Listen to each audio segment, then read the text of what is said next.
பாதி ஃபுட்டை மட்டுமாவது நீங்கள் ட்ரைனிங்க்கு யூஸ் பண்ணிவிட்டு மிச்ச ஃபுட்டை வந்து அவனுக்கு சாப்பிட கொடுக்கலாம். அதுக்கும் ஒரு முறை இருக்குது. மிச்சம் இருக்கிற ஃபுட் என்ன பண்ணிட்டோன்னா இது மாதிரி ஒன்று, இதுக்கு பேர் ஸ்லோ ஃபீடர் அப்படிம்பாங்க. இல்லை ஒரு பசில் இது மாதிரி இருக்கும். இதுக்குள்ளே இருக்க ஃபுட் அவன் ஒர்க் பண்ணி தான் எடுக்க முடியும். அதுக்கும் யூஸ் பண்ணுறதுக்கு ஒரு காரணம் இருக்குது. அதுக்கு என்ன காரணம்னா வேகமாக சாப்பிட முடியாது. அதனால் அவனுக்கு அதை ஒர்க் பண்ணிக்கிட்டே சாப்பிடுவான். ஸோ அதுக்கு மைண்டை ஆக்குப்பைடாக வச்சுருக்கோம். நம்ம இப்போ ஜம்ப் பண்ணும்போது மறுபடியும் கிடைக்காது அவனுக்கு. அவன் விட்டுட்டு உட்காரணும்.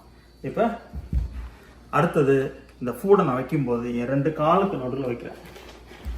2 காலுக்கு நடுவில் ஏன் வைக்கிறேன் அப்படின்னா அவன் நம்மளை அண்ணாந்து பார்த்து தான் நம்மளுக்கு தெரிஞ்சுக்க முடியும். இன்னொன்று, நம்மளை அண்ணாந்து பார்க்கறதுனால நம்ம அவனுக்கு ஃபீட் பண்ணுறோம். அகெயின் இந்த பாண்ட் இது வந்து பாசியாக இருக்கிறது கிடையாது. இப்போ பாருங்கள், சுற்றி வந்து இதை ஃபைண்ட் அவுட் பண்ணி தான் சாப்பிட முடியும். கொஞ்சம் டைமும் எடுக்கும். ஆனால் இதோட அட்வான்டேஜ் ஸ்டெடியான ஃபுட்டு. அதே சமயத்தில் இவன் காலி ஸ்டாப். Okay stop. அகெயின் ஃபுட்டை பாதியில் எடுக்கிறேன். பாதியில் எடுக்கும்போது இது நம்மளோட பொருள் கிடையாது, நமக்கு கொடுக்கப்பட்ட பொருள் அப்படின்றத ஒரு இது வரும்.